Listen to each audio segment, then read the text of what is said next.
Well, first of all, we were invited by other nations. We're not going. They ask us to come there. We've been to many countries up to now, and all people want to know about the Venus Project. The things they want to know is who makes the decisions and how do they make the decisions. First of all, no one makes decisions in the Venus Project. They arrive at them, meaning first you have to do a survey of the Earth's resources, and the population must be maintained in accordance with the carrying capacity of the Earth, not Fresco's opinion. And so, if you do a survey of a land, how much water, how much arable land do you have, that determines how big a city can be. But if you just build a city without those studies, you're not going to have enough water, you're not going to have enough food. So we always do a survey. We don't make decisions without a survey. Jacques Fresco was the founder of the Venus Project, and he's 94 now, but he started this direction way back in what they called the Great Depression in the 1920s and 1930s in New York City. He saw 15 million people out of work, living in the streets, because the banks crashed and people didn't have any money in their pockets. And there was still arable land, but people couldn't grow food. There were still things in the store windows. There were still tractors, and people wanted to work, but they couldn't because, as I said, the banks crashed. So he realized then it was the rules of the game that we play by, our own made-up game with money and the nature of the economy that was incorrect. And he started then a search of different social designs and found none of them acceptable, none of them that worked for people, that were updated with our technology so people could take advantage of technology instead of having it abuse people. But what pulled us out back then and kept the system going was war, a huge war. And today, war is a huge business. Unfortunately, it's one of our biggest businesses. Military people are merely killing machines. How wonderful it would be if they were sent back to school and learned how to be problem solvers. We could do that. But today we abuse people, and it's only, we don't go, for instance, in the United States, they say we go to other countries to bring democracy and independence, but we don't do that. We go there to grab resources or routes to oil or cheap labor. So the whole system is really phony. When few nations control most of the Earth's resources, you're going to continue to have the same problems we have today over and over again. I believe that greed is a product of a culture. If the culture has scarcity, people grab all they can for survival. But it's not human nature. There's no such thing as human nature. I believe if he were raised by the headhunters of the Amazon as a baby, he'd be a headhunter. And if I said to him, doesn't it bother you to have 5 shrunken heads? He'd say, yes, my brother has 20. It'd be normal to that culture. It'd be normal if you lived in Rome that they feed Christians to lions. But first they starve the lions to put on the better show. Then they take the clothes off the Christians so lions can tear them to pieces. The whole family used to come. And the kids would say, can we come next week, Daddy, to see Christian? He said, if you behave yourself. Are they cuckoo? No. It's normal to that culture, just like we go to see prize fights, men punching each other and damaging the brain of the other person. But we think that's good because our culture is sick. All cultures are sick. Automobiles racing around the track for nothing. And they say, you should have been there. You missed a pileup of 10 cars. They blew up. You should have been there. These people are all sick. The things that you consider right and normal in the future will be considered criminal. Judges today, people in high places, are stupid beyond description. They would be considered criminals in the future. Police, judges, all the people that you respect would be considered criminals because they don't understand what shapes human behavior. All humans, from a priest to a thief, are shaped by culture. In other words, you don't know what makes people bad. So the thing you have to learn how to say is, I don't know. The word scarcity means that someone is controlling resources to keep the price up. Like they burn tons of diamonds in Africa to keep the price up. They plow food under. The banks lend you money at interest. Nothing. They don't know anything. If you ask a politician, how can you prevent automobiles from hitting each other? They don't know. How can you grow more food to feed people? They don't know. How can you bridge the difference between nations without war to bring them? They don't know. They are stupid beyond description. Now, the only things you have today that are worth your life, the automobile, the electric light, sound, music, cameras, all technical. The problems are no longer political. They used to be 100 years ago. But today, everything you have, shoes, medical care, X-ray machines, MRI, all technical. And so our problems are technical, not political. That's why politicians don't know how to solve problems. Politicians are really there to keep things as they are. They don't serve us at all. They represent corporations, banks, certain religions, but they don't represent people. Politicians, as I said, are there to keep things as they are. So really, the change is not going to come from them. What you have to do is survey the Earth's resources. Knowing what the Earth has, then you do a medical study. How many cases of heart disease, cystic fibrosis. That tells you how many hospitals build. You just don't build hospitals. You do a survey to see what the conditions are. So no one makes decisions in the future. They arrive at them. You know the difference? Engineers make a steel beam and they give you the torsion strength, the tension strength, the compression strength. Their language has meaning. When engineers talk to each other, they understand each other. But the language used by normal people every day has very little meaning. If you don't understand me, if you open the Bible, people say Jesus meant this. No, he meant that. You're wrong, he meant this. So you have the Seventh-day Adventist, the Catholic, the Lutheran, because it's subject to interpretation. We need a new language that's not subject to interpretation. When engineers talk to each other, they don't say, I think he means this. They know exactly what he means. When a chemist writes a formula, it's not subject to interpretation. When mathematicians work on problems of bridge construction, not subject to interpretation. When engineers talk to each other, they give the tensile strength, the carrying capacity of the bridge, they understand each other. But when you talk to people, it goes into the head and comes out in relation to their background. So you really are talking at people rather than to people. So our universities, our language was designed hundreds of years ago. That makes it impossible to talk, to really communicate. So the language of the future means a study of semantics, the meaning of words, and what people are really talking about.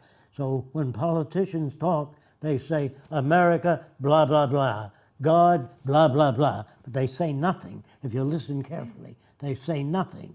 When a person says to you, have a nice weekend, do they control the weather? Do they control the weekend? No. They say, how are you? You say, I'm not too good. I need $5,000 for an operation. Can you give it to me? No. Then why do you ask me how I am? Our language has no meaning at all. It's just blah, blah, blah. When language has meaning, when engineers talk about bridges, they talk about structure.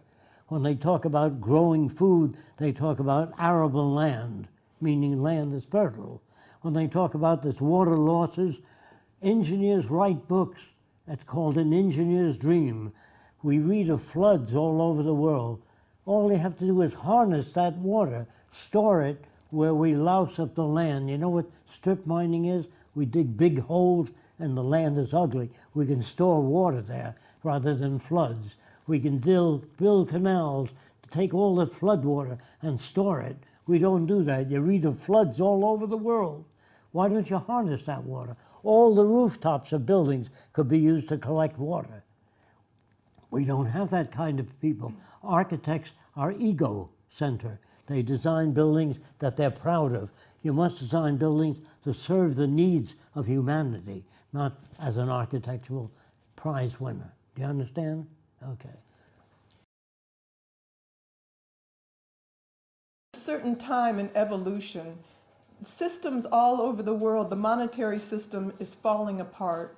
It doesn't really work, and it's getting worse. The schools are supposedly more equipped, but the bombs are getting worse. And we really have to wait till the system falls apart before people start to look around and look for an alternative system, because they're just not emotionally or intellectually wise enough to look at our society today and say, how can we improve it? They're not given those tools in school. They're there to serve the systems that they live under. So school does not give you critical thinking, does not tell you how the banking systems work to keep you and countries in perpetual debt. The money has absolutely no backing behind it. It's just a game, an artificial game that we play. That it's a terrible system if people knew about it.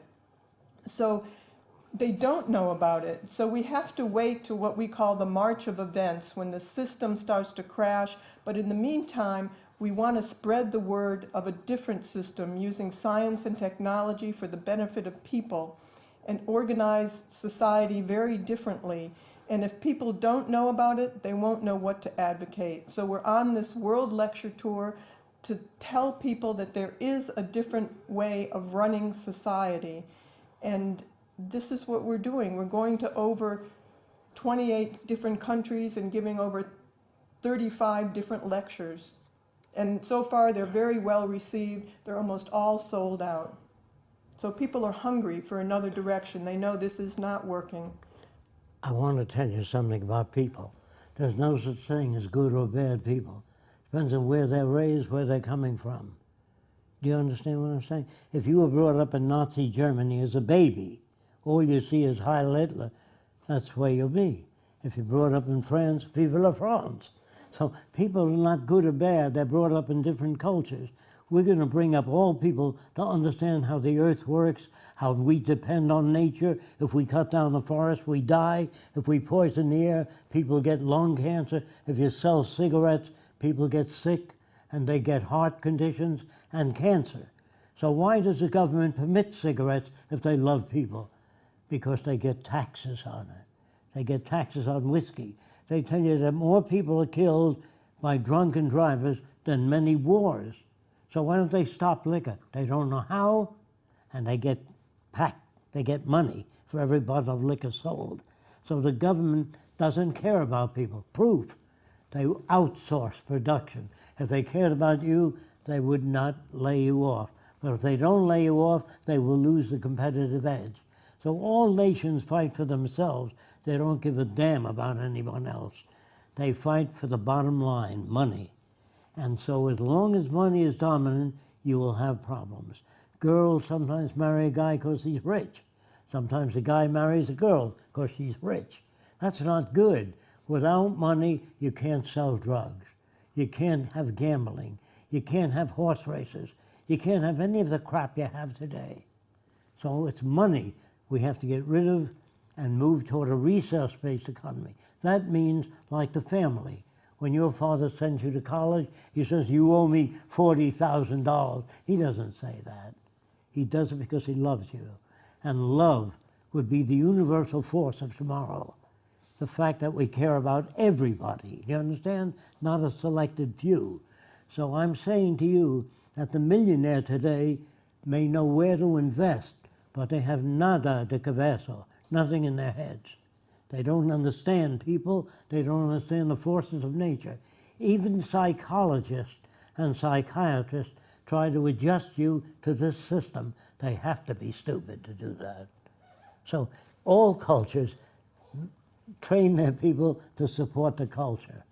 They don't teach you to think or reason or find meaning in your own life or how to relate to other people, or how to accept the differences. So somebody said to me, what if a man wants to build one type of airplane, another man another type? Who decides what you build? We build both and test them out, see which works. If you believe in natural foods, he believes in bologna and salami sandwiches. We do a study of your health over the years and publish our findings. So you can know what you're eating. Every food package today, they use artificial coloring, artificial flavoring, and genetic engineering, which is very dangerous because they're not tested over a period because there's money in it. You understand? Everything. When you buy a car, there's small print. The small print is to discourage you from reading. The small print has the real problems in it. So insurance companies sometimes say, well, you had that disorder before you took out the insurance, so you're not getting paid. They work, but they don't do that before you join. You understand? They deprive you. Insurance companies are out to make money, not for your benefit. But the future, the doctors in the middle of the city are responsible for the health of all the people. If it drops below a certain standard, they have to go back to school. They're not punished, put in prison. No one is anymore. And all hospitals get whatever they need. All research labs, no more digging up nickels and dimes for searching heart disease or any other disease. We give labs whatever they need to study the job. Do you understand? Just like the Army. The Army wants bombers that carry tons of nuclear weapons, and they give it to them. We will give hospitals whatever they need. So you don't have to say, I can't afford that, I can't afford. You get the best medical care. And doctors only work 3 to 4 hours a day, and they're off, and new staff comes on. Education would be free because the smarter your kids are, the better your life. They would be contributing and participating, and everything that they come up with would be going directly into society to make everybody's lives better. You don't have to go through the marketplace. You don't have to have money to put it into society, to advertise, to have it marketed, to have patents. Everybody can enjoy it directly. And in the middle of the city, just like the library, people used to be afraid that the library, they would fight it, that the library would ruin the sale of books. But the more people read, the more they bought books. And it was women who fought for the library, and they tried to protest and stop it, but it really worked out well. So in the middle of the city, just like the library, you would have a library for books and electronics and things, and then right next to it, you'd have a building where you can check out musical instruments, then another one, a camera center. So if people, and so on throughout the city, so if people have access to things, they do not steal. And it improves everyone's life. And for instance, in the camera center, kids could go in and check out a camera, and people would teach you how to use it. And they'd ask them what they want to film, and if they say animals, they'd teach them composition, and then they'd bring in their pictures, and they'd show it to them, and then they'd teach them, they could check out a better camera.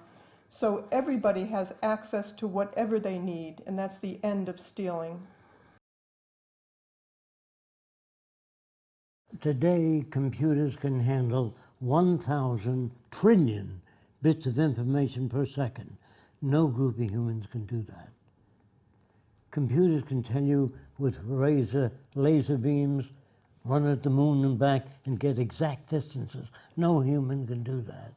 So we intend to put computers in airplanes so when there's a fog in San Francisco, they can photograph with infrared camera the runways which man can't see. So the airplanes will be guided by automated systems in the future. Just like airports today, if you go there, the trains have no people in them, no conductor. It stops exactly at the right place. You can't fall on the tracks. There's a wall in front of you. The doors don't open until the train is there. In New York, you can fall on the tracks. So technology is what's coming in the future. People do not make decisions. Scientists are not in control. All they do is work on problems, eye diseases, heart diseases, kidney infections, but they do not control people. These machines that I'm talking about do not control people. They only harvest the crop, plant the crop, deliver the crops to the centers where people go and get what they want. However, the difference is your refrigerator opens in the back of the house and inside the house. So when the delivery is made, it packs a whole unit in your refrigerator. You don't need to come in the house with the bags of food. The delivery trucks fit back and load your refrigerator. There's no more subservience, no more garbage men. All the garbage is recycled automatically. No more dumping into the rivers waste materials. Everything is recycled. In other words, we care. The system I'm talking about is to deal with problems. Today they spray poisons on all your plants. Agriculture, right? You should wash off all your salad material. In the future, we spray high-pitched sound that keeps the insects away and no poisons on the plants. I'm giving you a detail of what we do. Today you have container ships. The machine takes off one container at a time. That ship costs $1 billion, tying it up for 3 days, taking one container off at a time. We float the whole container section off and float a new one on. So you get 3 times the shipping power. The airplanes today, when they come in for a landing, if the landing gear doesn't come down, it's going to land on its belly and make sparks, and the fuel spills over the engine. People are not killed by crashes mostly. They're killed by fire. So when your landing gear doesn't come down, that blows the fuel out first. Then you glide in, so there's no fire. Our passenger section can be disengaged, you know what I mean? Disconnected from the airplane, go down into the air terminal, and a full one comes up. You don't have to wait till everybody gets out of the plane, everybody gets on the plane. All those are old systems. And all your engineers are trained to fit the old economy. The new schools will train people to constantly better things, improve things, make them safer. Not how much will it cost. Do we have the resources? They always say, what will it cost to build your city, Fresco? That is not the problem. Do we have the resources? Yes, we do. We have more than enough resources. In other words, we haven't even begun to turn science and technology loose and turn scientists loose and ask them, how do you make a better society? When the guy says, I don't like the Venus Project, he might be projecting his own values. They project a lot of scientists in gray. You will work in Area D. You say, but I'm not interested in that. That's what your chart shows. That's Hollywood, showing the robots choking the different designers. It's nothing like that. It's a world of great love and freedom for everyone. They don't even know what the word freedom means today. All those science fiction movies are written by artists, not by scientists. And they're kind of an extrapolation of the free enterprise system into the future to scare people. They talk about controlled governments and centralized governments to make people afraid of that type of thing, but it's not the type of centralized government or global society that we talk about at all. It's very different. And some people think, well, are we the one world order or something like that? And it has nothing to do with the New World Order. Yeah. I don't even remember how to say it. Yeah. But it's only because people hear that we talk about a global systems approach to organizing our resources. But the New World Order is making everybody subservient to one corporation that runs everything. And that's not at all what we're talking about. We're talking about freeing people to do anything they like, go back to school, to travel, experiment if they want to, participate. That's a real participatory democracy because you can participate with what you want to do. You have free access to schools and technology and anything. So it's a very different type of system. There is no democracy today. They think because you go and you vote once every couple of years for the people that they put in, that they say it's a democracy. Some people today, they think it's a democracy because you can go and buy various products. That's how they look at democracy. You have more range to buy things. Well, they keep turning out a lot of crap, so you have to perpetually buy. That's what this system is made up of, perpetually consuming. You are only consumers in this system. So it's on its way out, and if we don't look at another system and arrive at something else, then it's either oblivion or paradise. And we feel we're putting forth what could be a paradise.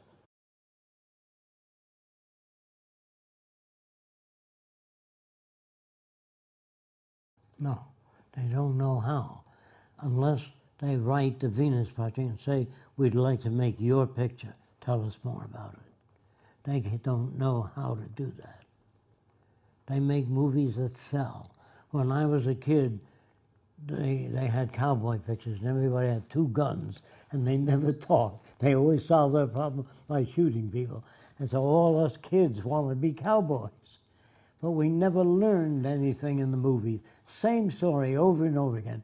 When you have movies on the future, they're killing each other with lasers, blowing up spaceships. It's not the future. It's Hollywood's notion of the future. Yes, we want to do a motion picture to show what life could be in the future in a resource-based economy and answer all the questions that people have today. They're generally the same questions. And then show flashbacks of how we get from here to there. People don't know what's missing in society, and this film would represent that. It would show a positive, workable future. People ask me whether there'll be horror movies in the future. A movie about this society would be a horror movie.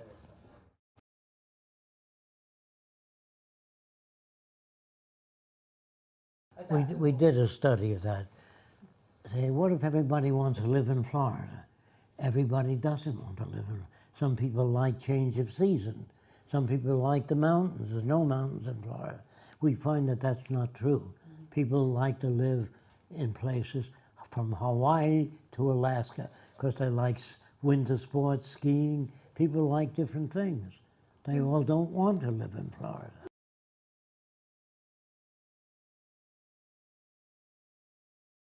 When my boy was 4 years old, he came to me and he said, "Daddy, the wheel came off my toy."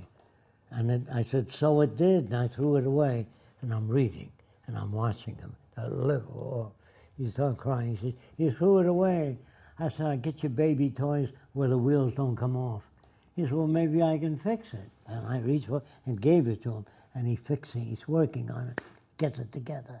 Then you pick him up. "That's wonderful. How did you do that?" He says, "I'm not that little." And then he went on to tell me, "You see the hole in the wheel?" And I pushed on it. And when you do that with your kids, let them solve the problem. They feel a sense of pride. But if you said, "Let Daddy do it, let Mommy fix it," you produce a nothing. You know what I mean? So when I never taught my children how to read.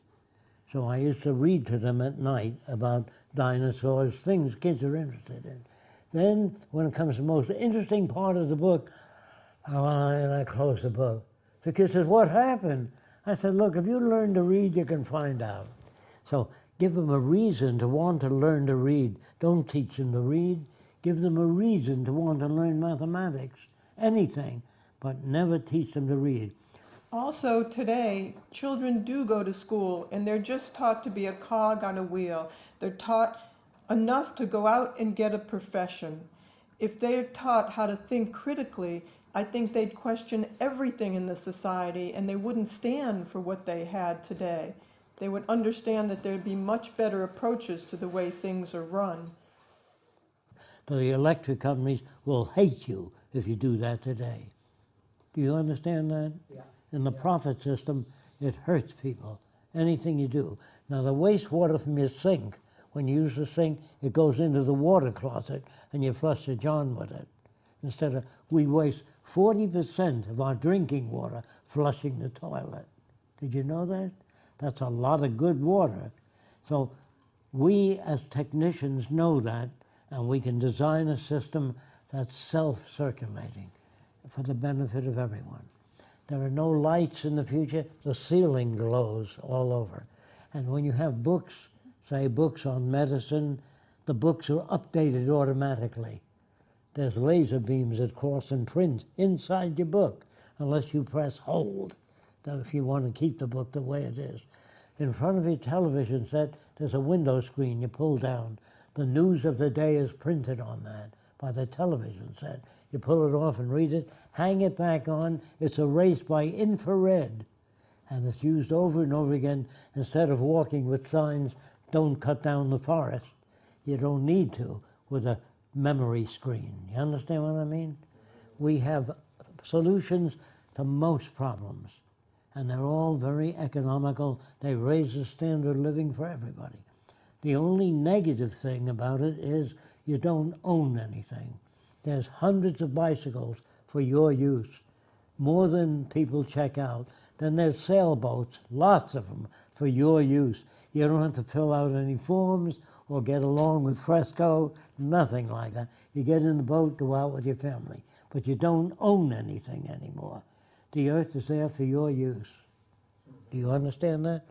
People really don't want to own things because then you have to protect them. You have to pay for them when they don't work. Do you understand? So you have bicycles in your closet, you have skis, cameras. You go to the camera center and check it out. The answer is, if you talk to more people about the Venus Project, if you like it, talk to people about it. If you do nothing, nothing will happen.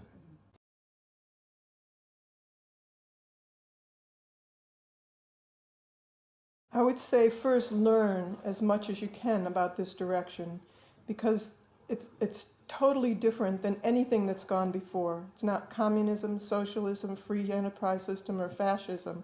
So the values are very different, the direction is very different, the approach is different. So learn as much as you can, and as Jacques said, talk to people about it. And if you're in the film business, make films on it. If you're a musician, make music about it and talk about the Zeitgeist movement and the Venus Project. Or if you write about it. Any way you can, get the information out.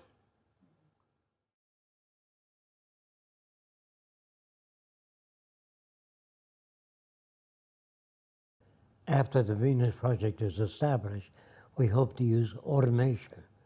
Wherever jobs are boring, repetitive, we will use automation. Where jobs are challenging and interesting, we won't.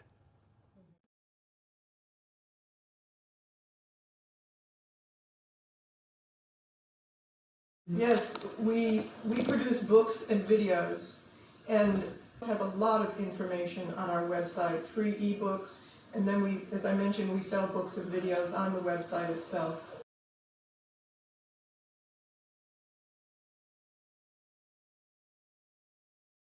Not really, because the capitalists will live better in the Venus Project than the wealthiest people today.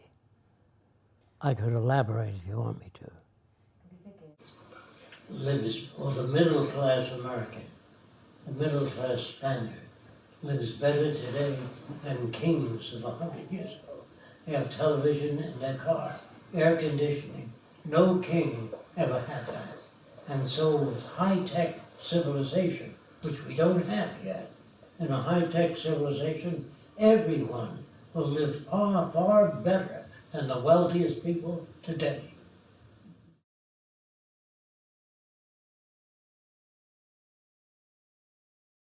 Well, people think they want jobs to get money to buy things.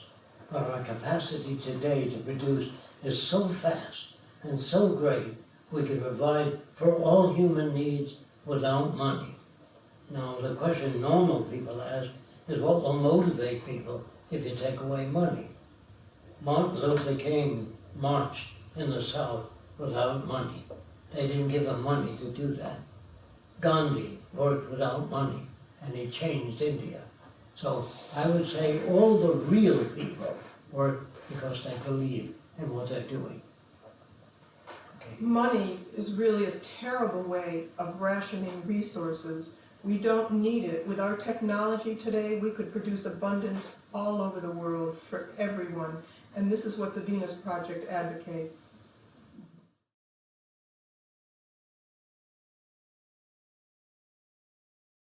The Venus Project is designed for all countries, both small and great. It's to bring the whole world together and elevate every human being to the highest potential. No armies, no navies, no prisons, no police. Totally different system.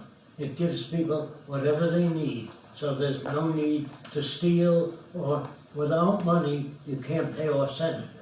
With money, you can pay off senators. The drug company can put up $2 million to get you elected.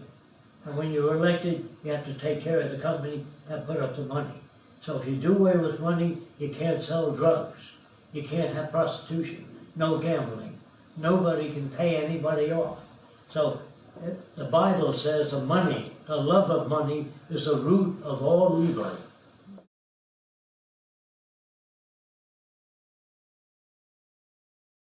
Well, the Venus Project will be successful because it uses all the resources.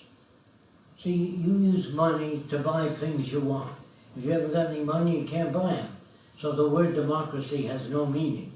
Democracy, you're as free as the money you have, the purchasing power. So people drive an old car because they don't have the money to buy a new one. If their brakes fail, if you drive a Mercedes, you die. So we turn on all new vehicles, and all buses and trains travel 30 feet off the ground so they don't have to stop at a red light. You stop at a red light, the traffic can move constantly if you're 30 feet off the ground. If your buses have to stop, the trolley cars stop, the cars waste fumes continuously and gasoline at all the traffic jams.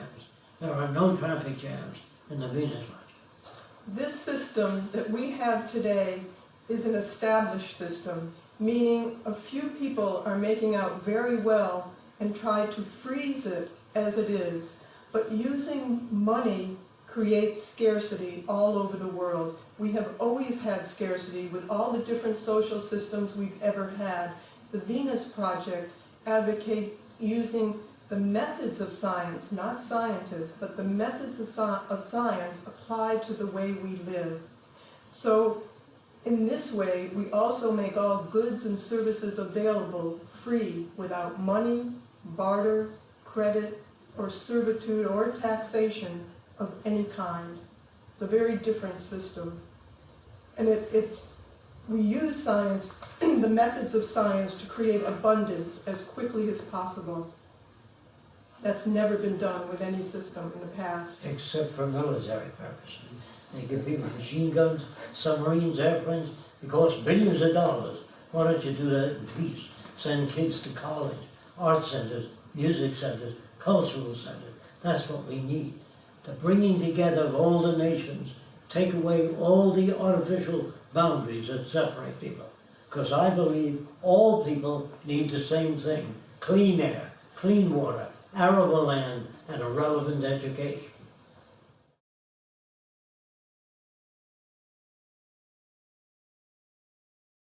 The reason for the cities in the sea is to restore the oceans. The United States Army dumped 65 tons of nerve gas off the coast of Miami. They dumped radioactive material in canisters. All that's going to open someday and poison the oceans. So the cities in the sea are designed to clean the oceans and restore them back to their maximum condition. All technologies used to clean the air and all the damage done by the money system. They dumped all kinds of toxins. They spray plants with poison. All the vegetables you use are sprayed with poison. We use high-pitched sound that gets rid of insects, no poisons on the plants. We have a whole new technology that's clean, safe, healthy.